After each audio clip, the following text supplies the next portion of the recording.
আজকে সবাই মিলে বেরিয়ে যাচ্ছি স্টেশনে। আসলে আমার একটা ইচ্ছে পূরণ আছে, তো সেটাই করার জন্য স্টেশনে যাচ্ছি। সোনাদানার প্রতি আমার একটু দুর্বলতাটা বেশি, তার জন্য আমার একটা জুয়েলারি ছিল আর কি, সেটা দিয়ে আমি আবার নতুন করে একটা জুয়েলারি আনবো বলে গেছিলাম এই দোকানে। তো গিয়ে সবটা বলছিলাম, আর মাও আমাদের সঙ্গে গেছিলো, আর মাম্মামকেও নিয়ে গেছিলাম। তাই এখানে কথা টথা বলছিলাম, দিয়ে আমি একটা নতুন জিনিস নিয়েছি, হ্যাঁ তোমাদেরকে দেখাচ্ছি।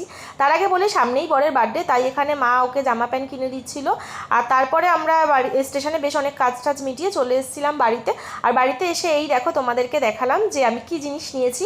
এটা আমার অনেক দিনের ইচ্ছা ছিল, তো আজকে পূরণ হয়েছে সেই ইচ্ছাটা।